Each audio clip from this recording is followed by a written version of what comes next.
সেখানে সাংবাদিক ইলিয়াস হোসেন যাবে তথ্য এবং প্রযুক্তি মন্ত্রণালয়ের মন্ত্রী হিসাবে।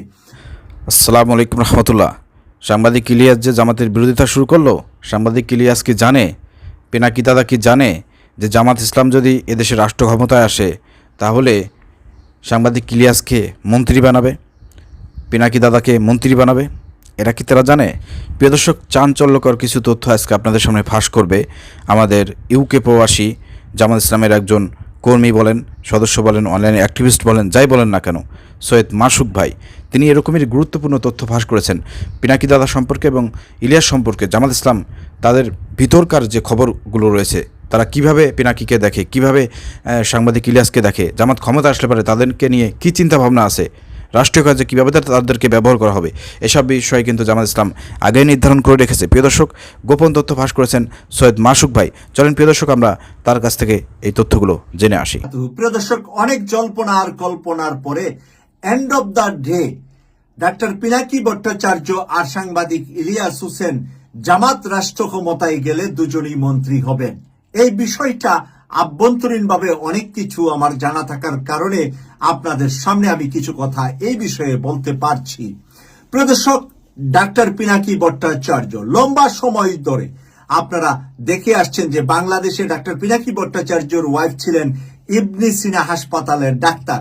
যতদিন পিনাকি ভট্টাচার্য পালিয়ে বিদেশে ছিলেন, তার ওয়াইফ ততদিন পর্যন্ত ছাত্র শিবিরের হেফাজতে বাংলাদেশে অবস্থান করতেন এবং তার ছেলে ডক্টর পিনাকি ভট্টাচার্যের ওয়াইফ দীর্ঘকাল যাবৎ জামাতের সাথে একটা বিশাল সম্পর্ক, যে কারণে তিনি ইবনে সিনার ডাক্তার হিসাবে দায়িত্ব পালন করেছেন বাংলাদেশে।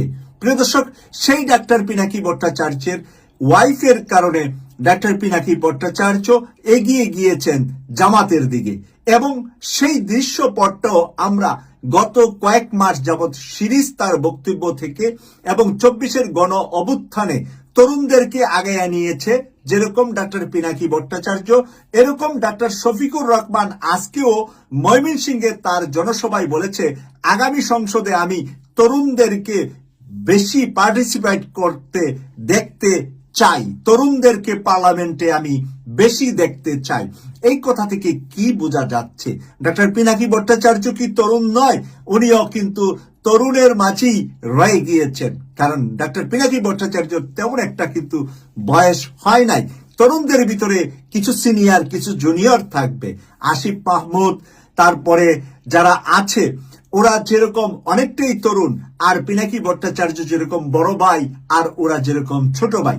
অন্যরকম ডক্টর শফিকুর রহমানের প্ল্যানটার মধ্যে রয়েছে যে ডাক্তার পিনাকি ভট্টাচার্যের মতন একজন ভারত বিরোধী উপমহাদেশের মধ্যে এত শক্তি আর পাওয়ারওয়ালা ভারত বিরোধী একজন হোম মিনিস্টার স্বরাষ্ট্র মন্ত্রণালয়ে চালানোর জন্য যোগ্য মন্ত্রী পাওয়া জামাতের জন্য অনেক কঠিন হবে। কারণ স্বরাষ্ট্র মন্ত্রণালয়ে হবে বাংলাদেশের 3 দিকে ভারত বেষ্টিত বাংলাদেশ, আর ভারতের জনশক্তির মেজরিটি হলো হিন্দু ধর্মের।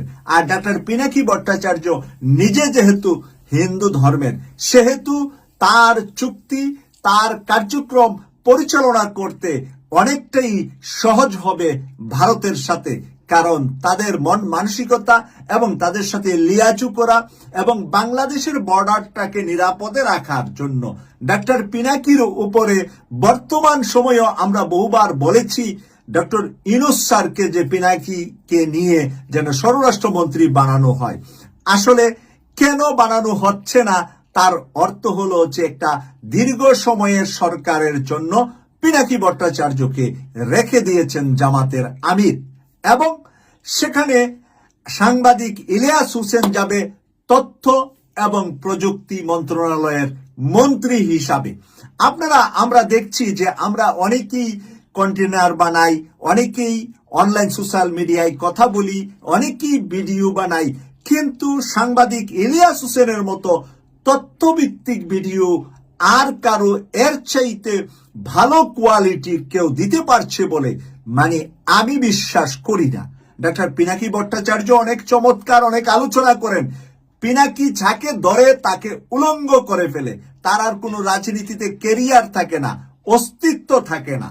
আর সাংবাদিক ইলিয়াস হোসেন নিয়ে আসে to the point, door to door গিয়ে, মানে ওই বাড়িতে ওই পরিবারে কে কাকে কি বলেছিলেন, টু দা পয়েন্ট। যেরকম ভাবে আমরা বেশ কয়েকটা ফেনীর আমরা একটি হত্যাকাণ্ডের ব্যাপারে মাদ্রাসার প্রিন্সিপাল এর যে ফাঁসিটার জন্য যে কার্যক্রম আগিয়ে নিয়ে গিয়েছিলেন সেটাকে কিন্তু স্টপ করে দিয়েছেন পিনাকি ভট্টাচার্য।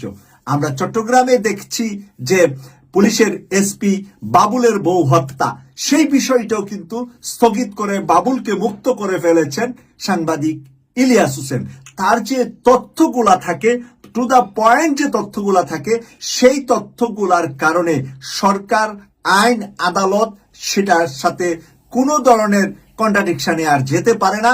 সেটা দলিল হয়ে যা এবং সেই দলিলের মাধ্যমেই তারা বের হয়ে আসছেন এবং সেই মামলাগুলাতে যাদেরকে নির্যাতন করা হয়েছে, যাদেরকে জেলে আটকানো হয়েছে, তাদেরকে সেইখান থেকে মুক্ত করার অবস্থায় নিয়ে গিয়েছেন সাংবাদিক ইলিয়াস হোসেন। তাই তথ্যের জন্য, গবেষণার জন্য আমরা তথ্যমন্ত্রী বহু দেখেছি বাংলাদেশে, কিন্তু সাংবাদিক ইলিয়াস হোসেন যেরকম পুরুষটা সেরকম কলিজাটা, কারণ কলিজাও লাগে এই কাজগুলা করতে হলে। তাই মিডিয়াকে কন্ট্রোল করা, তথ্যকে কন্ট্রোল করা, মিডিয়া তথ্য বিষয়ক মন্ত্রণালয়টা পাবে সাংবাদিক ইলিয়াস হোসেন। এরই মাঝে যারা ঘরের ছেলে, যারা খুব ক্লোজ, যারা জামাতকে আগিয়ে নেওয়ার জন্য দিন রাত পরিশ্রম করে, মানে মাস কি মাস, বছর কি বছর পরিশ্রম করছেন, তাদের কিন্তু আবেগটা, তাদের কিন্তু কোন ধরনের মিস্টেক জামাত করলে তারা কিন্তু সইতে পারবে না। কারণ তাদের পরিশ্রম, তাদের মেধা, জামাতের আমির, জামাতের সেক্রেটারি বা জামাতের কেন্দ্রীয় নেতারা যেরকম দিচ্ছে ফিল্ডে, আর ওরা কিন্তু ব্রেন দিয়ে এই শ্রম, এই পরিশ্রম বিদেশে থেকে করে যাচ্ছে। তাই ওরাও জামাত এবং ছাত্র শিবির কোনো ধরনের ভুল করলে, কোনো ধরনের ভুল পথে গেলেই ওরা আটকিয়ে ধরবে এবং ওরা টান দিয়ে ধরবে, সেখান থেকে আবার সঠিক পথে এনে জামাত শিবিরকে পরিচালনা করতে রাস্তা দেখিয়ে দিবে।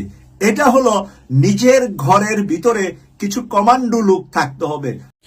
প্রিয় দর্শক, যারা সৈয়দ মাসুক ভাইয়ের বক্তব্য শুনেছেন, অনেকে হয়তো আপনাদের কাছে মনে হতে পারে এটা হয়তো বানাই সানাই তিনি বলছে।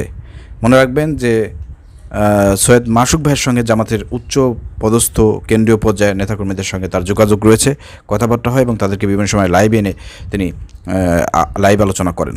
তো সব মিলে তার কাছে তথ্য আছে বলেই তিনি কিন্তু এই আলোচনাটি করেছেন। আমি একটা কথা এখানে বলতে চাই, সাংবাদিক ইলিয়াস হোসেন এবং পিনাকি দাদা, আপনাদেরকে বলতে চাই, পিনাকি দাদা কিন্তু এখনও জামাতের বিরুদ্ধে ওইভাবে কিন্তু এখনও লাগে নাই, যেভাবে মেন্টাল হয়ে সাংবাদিক ইলিয়াস লেগেছে। তো পিনাকি দাদা ওইভাবে সাংবাদিক ইলিয়াসের মতো গোয়াত্তমি করবে না, কারণ পিনাকি দাদা ভালো করে জানে জামাত ইসলামী সম্পর্কে তার ধারণা আছে। ঠিক আছে, তো দেখেন এখানে একটা জিনিস তাদের মাথায় রাখতে হবে, পিনাকি এবং ইলিয়াসের যদি মান মর্যাদা, তাদের মামলা হামলা সব কিছু যদি শেষ করতে হয়, তাদের যদি দেশের মধ্যে কোনো সম্মান পেতে হয়, ভালো কোনো অবস্থানে যেতে হয়, তাহলে একমাত্র তাদেরকে এই ভালো অবস্থান দিতে পারে বাংলাদেশ জামাত ইসলামী। এটাই হচ্ছে বাস্তবতা।